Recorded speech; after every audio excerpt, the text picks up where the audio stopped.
Hello friends, good morning. നമ്മുടെ ഏല TV സീരിയലിലേക്ക് എല്ലാവർക്കും സ്വാഗതം. അങ്ങനെ രവിയേട്ടൻ ചന്ദ്രയെ എടുത്ത് ഉടുക്കും അവിടെ ഇട്ട്. നീ അതൊരു ജന്മമാടി, നിന്റെ കൂടെ ജീവിക്കാൻ ഇപ്പം എനിക്ക് പേടിയാവുകയാണെന്ന് രവിയേട്ടൻ ചന്ദ്രമതിയോട് പറഞ്ഞു. ദേ, തൻ്റെ മകന് വേണ്ടിയിട്ട് നീ വേണമെങ്കിൽ എന്നെ കൊല്ലുമല്ലോ, അതിന് നീ മടിക്കില്ലല്ലോടി എന്നൊക്കെ പറഞ്ഞ് ചന്ദ്രമതിയോട് രവിയേട്ടൻ പറയുക. ഇവിടത്തേക്ക് രേവതിക്കൊക്കെ പേടിയായി. അപ്പോൾ രവിയേട്ടാ, എന്തിനാ നിങ്ങൾ ഇങ്ങനെയൊക്കെ പറയുന്നത് എന്ന് ചന്ദ്രമതി ചോദിക്കുമ്പോൾ, ഇനി ഞാനൊന്നും പറയുന്നില്ല, നിന്നോട് പറഞ്ഞിട്ട് കാര്യമില്ല എന്ന് രവിയേട്ടൻ ചന്ദ്രമതിയോട് പറയുക.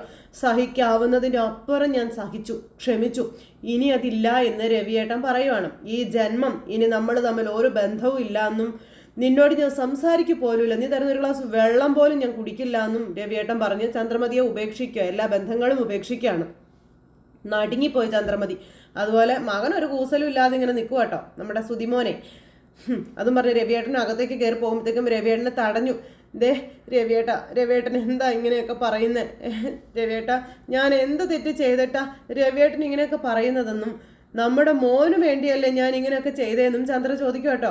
രവിയേട്ടൻ എന്താ അത് മനസ്സിലാക്കാത്ത എന്നൊക്കെ ചന്ദ്ര രവിയേട്ടനോട് ചോദിച്ചു. ഇത് കേട്ടപ്പോൾ കലികേറി ഇളകി നിൽക്കുകയല്ലേ എല്ലാവരും എന്നും പറഞ്ഞുകൊണ്ട് സുധി ഇങ്ങനെ തലയാട്ടിക്കൊണ്ട് ഇങ്ങനെ നിൽക്കുക. എന്നോട് ഈ ജന്മം രവിയേട്ടൻ സംസാരിക്കില്ല അല്ലേ? വേണ്ട, എന്നോട് രവിയേട്ടൻ സംസാരിക്കണ്ട, ഈ വീട്ടിലെ എല്ലാ പ്രശ്നങ്ങൾക്കും കാരണം ഞാനാണല്ലോ എന്നും പറഞ്ഞുകൊണ്ട് ചന്ദ്രമതി നിന്ന് വലിയ ആൾ കളിച്ച് സംസാരിക്കുക. ഈ വീട്ടിലെ സന്തോഷം കടത്തുന്നത് ഞാനാണല്ലോ, ഞാനങ്ങ് പോയ പ്രശ്നം കഴിഞ്ഞല്ലോ, എല്ലാവരും സന്തോഷത്തോടെ കഴിയുമെന്നും പറഞ്ഞുകൊണ്ട് ചന്ദ്രമതി ഓടിച്ചെന്ന് മുറിയിൽ കയറി വാതിലടിച്ചു. അപ്പോഴത്തേക്കും ശ്രുതിയും കൂടെ അമ്മയെന്ന് പറഞ്ഞു വന്ന് വാതിലിൽ കൊട്ടുന്നു. അപ്പോഴത്തേക്കും ഇവരാരും ഒന്നും മിണ്ടാതെ നിൽക്കും. ഇതൊക്കെ അടവാണോ അഭിനയമാണെന്ന് ഇവർക്ക് എല്ലാവർക്കും അറിയാം. സച്ചിയും രേവതി ഇങ്ങനെ അങ്ങോട്ടും ഇങ്ങോട്ടും നോക്കുക കേട്ടോ. അപ്പോഴേക്കും നമ്മുടെ ശ്രുതി ഓടി ചെന്നിട്ട് സച്ചിയുടെ അടുത്ത് നിന്നിട്ട്, എടാ സച്ചി, അമ്മ വാതിൽ തുറക്കുന്നില്ല, നീ ഒന്ന് പോയി വിളിക്കുക എന്ന് പറഞ്ഞു. സച്ചി മൈൻഡ് പോലും ചെയ്യുന്നില്ല കേട്ടോ. എടാ എന്നും പറഞ്ഞ് ശ്രുതി വിളിച്ചെങ്കിൽ പോലും മൈൻഡേ ചെയ്യുന്നില്ല. അന്നേരം സുധിയേട്ടൻ ടെൻഷൻ അടിക്കേണ്ട കാര്യമൊന്നുമില്ല, ആൻറ്റി ദേഷ്യം കാണിക്കുന്നത് ആരും മൈൻഡ് ചെയ്യാതിരിക്കും, ആൻറ്റി താനേ വന്നോളൂ എന്ന് നമ്മുടെ വർഷ അന്നേരം പറഞ്ഞു. ചന്ദ്രമതിയുടെ ഉള്ള സ്വഭാവം വർഷയ്ക്ക് മനസ്സിലായി. അത് കഴിഞ്ഞപ്പോൾ സുതിമോൻ ഇങ്ങനെ ആകെ വിഷമിച്ച് ഇങ്ങനെ നിൽക്കുവാണ്. ചന്ദ്രമതി എന്നിട്ട് മുറിയിൽ പോയി എന്ത് ചെയ്യണമെന്ന് അറിയാതെ ഇങ്ങനെ നിൽക്കുക, ആരും ഒന്നും വിളിക്കുന്നില്ല. ചന്ദ്രയാണെ പൊട്ടിക്കരഞ്ഞുകൊണ്ടാണ് നിൽക്കുന്നത്. ഭയങ്കര സങ്കടമാണ് ചന്ദ്രയ്ക്ക്. ചങ്ക് തകർന്ന് വേദനയോടുകൂടി നമ്മുടെ ചന്ദ്രമതി ഇങ്ങനെ അവിടെ നിൽക്കുന്നു. ബാക്കിയുള്ളവരെല്ലാവരും പുറത്ത് നിൽക്കുക കേട്ടോ. രേവതിക്ക് അപ്പോഴും ടെൻഷൻ. രേവതി ഇങ്ങനെ അകത്തേക്ക് നോക്കുന്നുണ്ട്, അമ്മ ഇനി വല്ലതും ചെയ്യുമോ എന്ന് ഓർത്തിട്ട്. രവിയേട്ടനും സച്ചി മൈൻഡ് പോലും ചെയ്യുന്നില്ല. ശ്രുതിയാണെങ്കിൽ വാതിലിൻ്റെ ചോട്ടിൽ കാവൽ നിൽക്കുക. വാതിൽ ഇതുവരെ തുറന്നിട്ടുമില്ല. അപ്പോഴത്തേക്കും ശ്രുതി ചെന്നു. ശ്രുതി, ആൻറ്റി വാതിൽ തുറക്കുന്നില്ലല്ലോ, എന്തെങ്കിലും പ്രശ്നമുണ്ടോ? ദേ, ഒന്ന് ചെന്ന് വാതിലൊന്ന് തുറന്നു നോക്കിക്കേ, കുറേ സമയമായാലും ആൻറ്റി പോയിട്ട് ചെല്ലെന്ന് പറഞ്ഞുകൊണ്ട് ശ്രുതിയെ പറഞ്ഞു വിടുക. ശ്രുതി ചെന്ന് വാതിലെ കൊട്ടുക. അമ്മേ വാതിൽ ഉറക്കമ്മേ, അമ്മേ വാതിൽ ഉറക്കമ്മേ എന്നും പറഞ്ഞു. അപ്പോഴത്തേക്കും വർഷ ചെന്നു. വർഷ ഇവർ കാണിക്കുന്നതൊക്കെ കണ്ടോണ്ട് നിൽക്കും. ആൻറ്റി എന്ന് പറഞ്ഞുകൊണ്ട് ശ്രുതിയും വാതിൽ കിടന്ന് കൊട്ട. ചേച്ചി വാതിൽ തുറക്കുന്നില്ല. അപ്പോഴത്തേക്കും അമ്മയെന്നും പറഞ്ഞ് കിടന്ന് വിളിക്കുന്നു. കുറച്ച് കഴിഞ്ഞപ്പോഴത്തേക്കും ശ്രീകാന്ത് ചെന്ന്, അമ്മേ വാതിൽ തുറക്കമ്മേ, ദേ അമ്മ അച്ഛൻ അന്നേരത്തെ ദേഷ്യത്തിന് എന്തോ പറഞ്ഞതാ, അമ്മേ നമുക്ക് സംസാരിക്കാം, അമ്മേ പ്ലീസ് അമ്മേ വാതിൽ തുറക്കമ്മേ എന്നും പറഞ്ഞുകൊണ്ട് ശ്രീകാന്തും വിളിക്കുന്നു. അപ്പോഴത്തേക്കും രേവതി, സച്ചേട്ടാ അമ്മ വാതിൽ തുറക്കുന്നില്ല എന്നും പറഞ്ഞ് കരയണം. പേടിയാവുന്നു സച്ചേട്ടാ. അമ്മേ വാതിൽ തുറക്കമ്മേ, അമ്മ പറയുന്ന കേൾക്കമ്മേ, വാതിൽ തുറക്കമ്മേ എന്ന് പറഞ്ഞ് ശ്രീകാന്ത്. അപ്പൊ എല്ലാത്തിനും കാരണം സുധിയേട്ടനാണെന്നും പറഞ്ഞ് ശ്രീകാന്ത്. അമ്മേ വാതിൽ തുറക്കമ്മേ, അമ്മേ വാതിൽ തുറക്കാം, അമ്മേ സോറി അമ്മേ, ഞാൻ കാരണോ അമ്മയ്ക്കിപ്പോൾ ഇങ്ങനെയൊക്കെ കേൾക്കേണ്ടി വന്നത്, അമ്മ എന്നോട് ക്ഷമിക്കമ്മേ എന്നും പറഞ്ഞുകൊണ്ട് സുധി. സച്ചേട്ടാ അമ്മ വാതിൽ തുറക്കുന്നില്ലല്ലോ, എനിക്കാണ് പേടിയാവുക, ഞാനൊന്ന് എഴുന്നേച്ച് നോക്കാം എന്നും പറഞ്ഞുകൊണ്ട് രേവതി ഏറ്റു പോകാൻ നോക്കും. അവിടെ ഇരിക്കാൻ പറഞ്ഞു. സച്ചി രേവതിയെ പിടിച്ച് അവിടെ ഇരുത്തി. സച്ചിട്ട് ഞാൻ പോയാൽ എന്താന്ന് ചോദിച്ചു. നീ ഇപ്പം അങ്ങോട്ട് തന്നെ പോകുന്നത്, നീ അങ്ങോട്ട് പോകണ്ടെന്ന് പറഞ്ഞു. അപ്പോൾ എന്താ വേണ്ടെന്ന് പറയുന്നേ, ഞാനൊന്ന് പോയി നോക്കട്ടെ, നീ ഇപ്പോൾ പോയി വിളിച്ച് അമ്മ ഇറങ്ങി വരും, മിണ്ടാതെ അവിടെ ഇരിക്കാൻ പറഞ്ഞു. സച്ചേട്ടാ നിന്നോടാ പറഞ്ഞു അവിടെ ഇരിക്കാൻ. അപ്പം സച്ചേട്ടാ അമ്മ എന്തെങ്കിലും കടുകൈ കാണിക്കുന്നുള്ള പേടി എനിക്കെന്ന് രേവതി പറഞ്ഞ് കരയുന്നു. മുമ്പും ഇതുപോലൊക്കെ ഉണ്ടാവാറുണ്ട്, അമ്മ എനിക്കറിയില്ലേ എന്ന് സച്ചി അന്നേരം രേവതിയോട് ചോദിക്കട്ടോ. രവിയേട്ടൻ അനങ്ങുന്നില്ല, കല്ലിന് കാറ്റ് പിടിച്ചതുപോലെ ഇങ്ങനെ നിൽക്കുവാണ്. അപ്പോൾ പുറകിൽ കൂടെ പോയി നോക്കിയിട്ട് ശ്രുതി ഓടി ഇവിടെ വന്നു. എന്താ ശ്രുതി, അമ്മയെ കണ്ടോന്ന് ചോദിച്ചു. ഇല്ല, ഒന്നും കാണാൻ വയ്യ, ജനൽ അടച്ചേക്കുന്നതുകൊണ്ട് ഒന്നും കണ്ടില്ല എന്ന് ശ്രുതി. അപ്പോഴത്തേക്കും ശ്രുതി മടുത്തു. അപ്പുറം പോയി ഇപ്പുറം വന്നപ്പോഴത്തേക്കും നിന്ന് അണയ്ക്കുക. എല്ലാവരും കിടന്ന് വാതിലിൽ വിളി അടിയോ അടി. അപ്പോൾ ശ്രുതി ഓടി വന്നിട്ട്, അങ്കിള് വന്നൊന്ന് സംസാരിച്ച് ആൻറ്റി വാതിൽ തുറക്കും, പ്ലീസ് അങ്കിളെ ഒന്ന് വാങ്ങളെ, പ്ലീസ് അങ്കിളെ ഒന്ന് വാതിൽ തുറക്കാൻ പറ അങ്കിളെ, വാ അങ്കിളെ എന്ന് പറഞ്ഞുകൊണ്ട് ശ്രുതി അതായത് നമ്മുടെ രവിയേട്ടനെ വിളിച്ചുകൊണ്ടേ ഇരിക്കുക. അങ്കിള് അനങ്ങുന്നില്ല. രവിയേട്ടൻ അങ്ങനെ തന്നെ നിൽക്കുക. അപ്പോഴത്തേക്കും ശ്രീകാന്ത് വന്നു. അച്ഛൻ പറഞ്ഞു അമ്മ കേൾക്കൊന്ന് വാ അച്ഛാ എന്നും പറഞ്ഞുകൊണ്ട് ശ്രീകാന്ത് പിടിച്ചു വലിക്കും അച്ഛൻ അവിടെ തന്നെ നിൽക്കും. അച്ഛൻ അനങ്ങുന്നു പോലുമില്ല.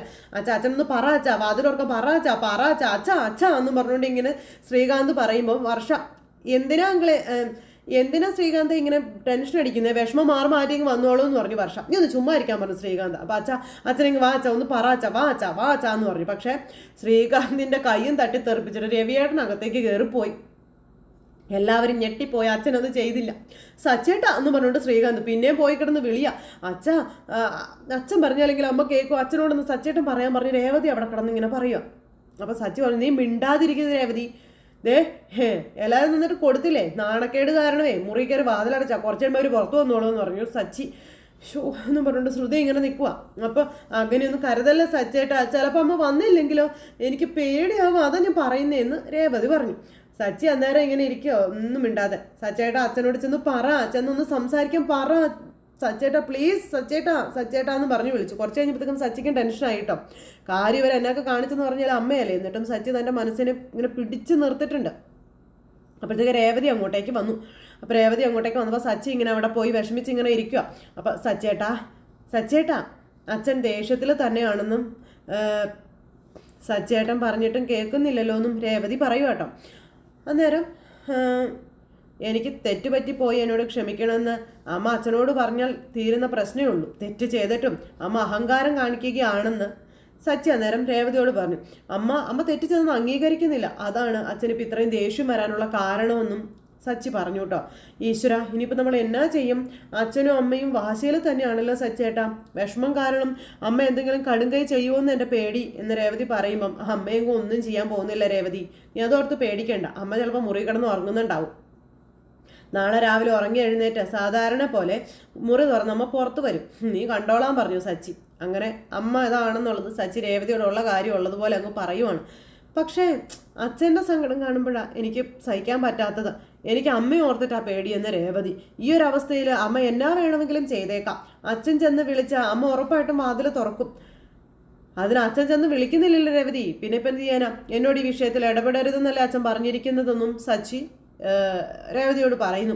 ഇനിയിപ്പോൾ നമ്മൾ എന്നാ ചെയ്യും സച്ചേട്ടാ, വേറെ എന്തെങ്കിലും ഒരു വഴി ആലോചിക്കുക എന്ന് രേവതി സച്ചിയോട് പറയുന്നു. അന്നേരം കൂടുതലൊന്നും ആലോചിക്കാനില്ല, നാളെ രാവിലെ വരെ വെയിറ്റ് ചെയ്യാമെന്ന് സച്ചി രേവതിയോട് പറയുക കേട്ടോ. അല്ല സച്ചേട്ടൻ അച്ഛമ്മയൊന്ന് വിളിച്ചു പറയുക, അച്ഛമ്മ പറഞ്ഞാൽ ഒരു പക്ഷെ അച്ഛൻ കേൾക്കും എന്ന് പറയുമ്പോൾ അച്ഛമ്മയെ വിളിച്ച് ഈ കാര്യം പറയുമ്പോൾ സ്വർണം മാറ്റിയതടക്കം എല്ലാ അച്ഛമ്മയോട് പറയേണ്ടതായിട്ട് വരില്ലേ എന്ന് ചോദിച്ചു. നീയല്ലേ പറഞ്ഞത് അച്ഛമ്മയോട് അക്കാര്യത്തെ പറ്റൊന്നും പറയണ്ടെന്ന്? ശരിയാ, അതൊക്കെ അറിഞ്ഞാൽ അച്ഛമ്മയ്ക്ക് ആകെ വിഷമമാകുമെന്ന കാര്യം നമ്മുടെ രേവതി അന്നേരം പറഞ്ഞു. ദൈവമേ, വേറെ ഇപ്പം എന്താ ഒരു വഴിയുള്ളത്? ആരെ വിളിച്ചിട്ടും അമ്മ വാതിലൊന്നും തുറക്കുന്നില്ലല്ലോ എന്നും പറഞ്ഞുകൊണ്ട് രേവതി ഇങ്ങനെ പറയുക സച്ചിയോട്. അപ്പം അങ്ങനെ ഇവർ രണ്ടുപേരും കൂടെ ആലോചിച്ചുകൊണ്ടിരിക്കുമ്പം ഒരാൾ വിളിച്ച് അമ്മ വന്ന് വാതിൽ തുറക്കുമെന്ന് പറഞ്ഞു. അവർ പറയുന്നത് അമ്മ അനുസരിക്കുകയും ചെയ്യുമെന്ന് പറഞ്ഞു. ആര്? എങ്കിൽ അവരെ പോയി വിളിച്ചു വരാൻ പറഞ്ഞാലോ എന്ന് രേവതി ചോദിച്ചു. അവർ വന്ന് അമ്മയോട് വാതിൽ തുറക്കാൻ പറയട്ടെ എന്ന് സച്ചിയോട് രേവതി പറയാം. വിളിക്കണമെന്ന് ചോദിച്ചു.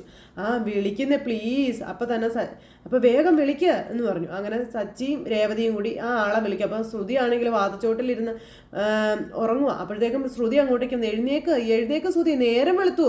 അപ്പം അമ്മ ഡോറ് തുറന്നു, അമ്മ റൂമിൽ നിന്ന് ഇതുവരെ ഇറങ്ങിയില്ലേ? അയ്യോ അമ്മയെന്ന് പറഞ്ഞോണ്ട് ഒന്ന് വാതിൽ കൊട്ട ഇടി ചവിട്ട് മാന്ത ഒക്കെ ശ്രുതി. വാതിൽ തുറക്കമ്മേ എന്നും പറഞ്ഞു. അപ്പോൾ ആൻറ്റി വാതിൽ തുറക്ക ആൻറ്റി, പ്ലീസ് ആൻറ്റി എന്ന് പറഞ്ഞിട്ട് ശ്രുതിയും കിടന്ന് ഇങ്ങനെ കൂവിക്കൊണ്ടിരിക്കുക. എന്നെ ഇങ്ങനെ വിഷമിപ്പിക്കല്ലേ അമ്മേ, വാല് തുറക്കമ്മേന്നായി ശ്രുതി. അപ്പോഴത്തേക്കും സച്ചിയും രേവതി അങ്ങോട്ടേക്ക് വന്നു. എടാ എന്നും പറഞ്ഞ് വിളിച്ചു കേട്ടോ. അപ്പോൾ വാതിൽ തുറന്നില്ലേ എന്ന് സച്ചി ചോദിച്ചു. അപ്പോഴത്തേക്ക് ശ്രുതി ഓടി ഇറങ്ങി ചെല്ലുക. അമ്മ വാതിൽ തുറക്കുന്നില്ല, അമ്മ ഇങ്ങനെയൊക്കെ ചെയ്യാൻ കാരണം നിങ്ങൾ രണ്ടുപേരുമാണെന്ന് പറഞ്ഞു ശ്രുതി. ഇപ്പൊ കുറ്റം ഞങ്ങൾക്ക് അയോടാന്ന് സച്ചി അന്നേരം ചോദിച്ചു. നീ അല്ലേടാ രേവതിയുടെ സ്വർണ്ണം എടുത്തോണ്ട് വിറ്റത്?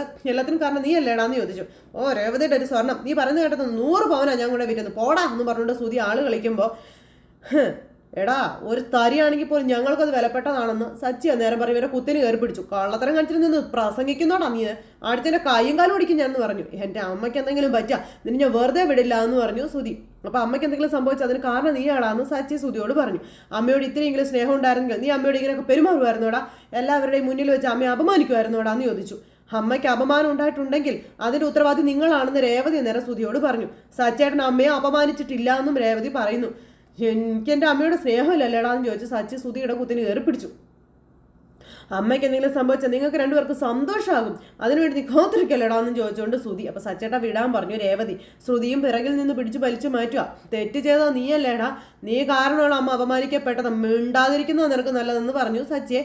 ഇല്ലെങ്കിൽ നീ എന്നാ ചെയ്യടാന്ന് ചോദിച്ചു ശ്രുതി. അപ്പോഴേക്കും സച്ച കയറി മേഞ്ഞു അവനെ അവിടെ ഇട്ട് ചവിട്ടി കൂട്ടുക. പിന്നെ രണ്ടും കൂടെ കിടന്ന് ഉരുളിച്ച പിടുത്തം വലി.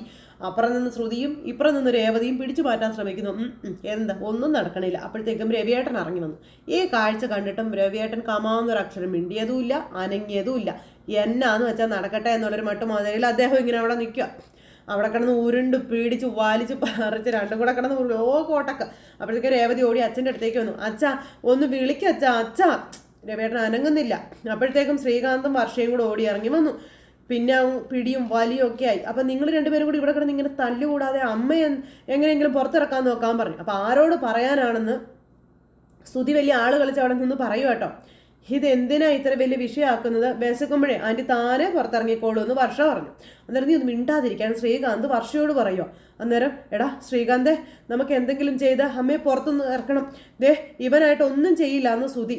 നമ്മുടെ അമ്മയ്ക്ക് എന്തെങ്കിലും സംഭവിച്ചാലേ ഇവൻ പടക്കം പൊട്ടി ആഘോഷിക്കത്തേ ഉള്ളൂ എന്നും പറഞ്ഞുകൊണ്ട് ശ്രുതി ഇങ്ങനെ അവിടെ നിന്ന് പറയുക സച്ചിയെ പറ്റി.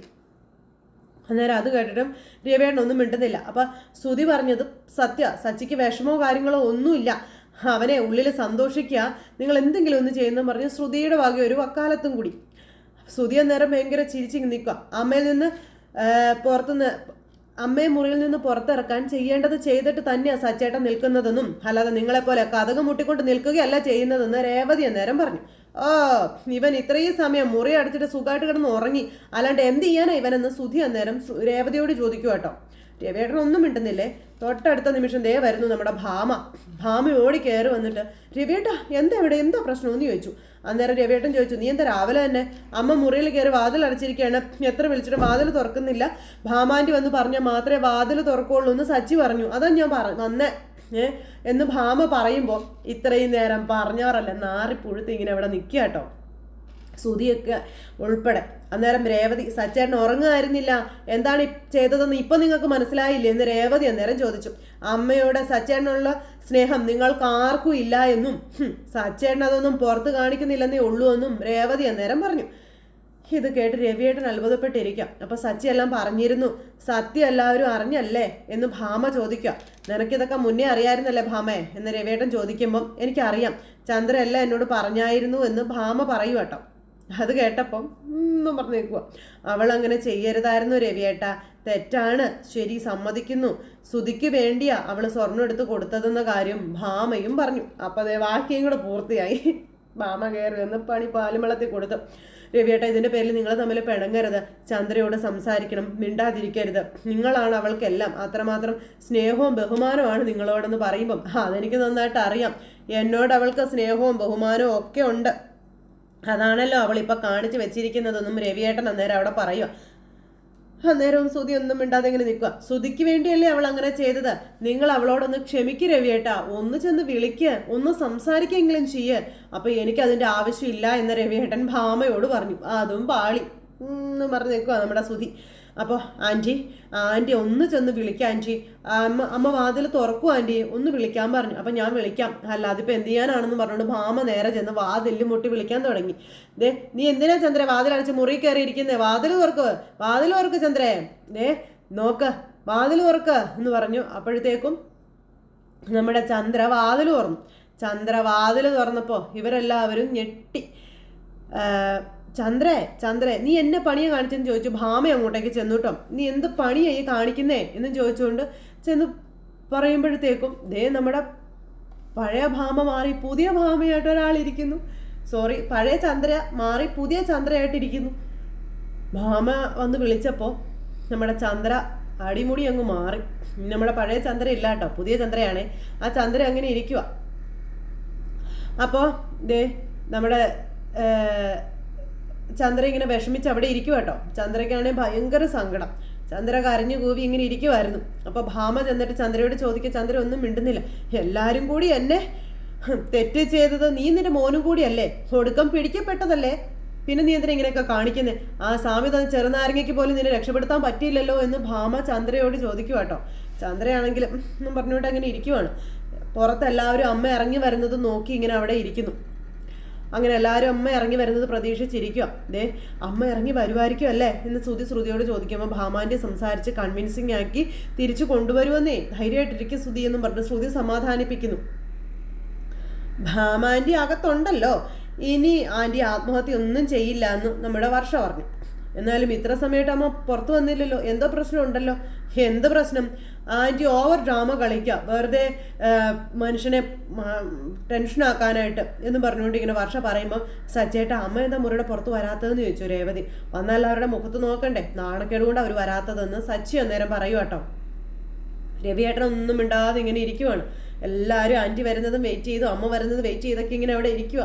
കുറച്ച് കഴിഞ്ഞപ്പോഴത്തേക്കും ഭാമ പറഞ്ഞനുസരിച്ച് വാതിൽ തുറന്ന് ഇവർ രണ്ടുപേരും കൂടെ മുറിക്ക് പുറത്തേക്ക് ഇറങ്ങി വരുമ്പോൾ എല്ലാവരും ആകാംക്ഷയോടുകൂടി അമ്മയെ തന്നെ നോക്കിയിരിക്കുന്നിടത്ത് ഇന്നത്തെ നമ്മുടെ കഥ അവസാനിച്ചു. അപ്പോൾ എന്തായാലും കാര്യം എന്നൊക്കെയാണെന്ന് പറഞ്ഞാലും പഴയ നമ്മുടെ ചന്ദ്ര തന്നെയായിരുന്നു നല്ലത്. പുതിയ ചന്ദ്ര എത്രത്തോളം ഏക്കുമെന്നുള്ളത് നമുക്ക് കാത്തിരുന്ന് കാണാം.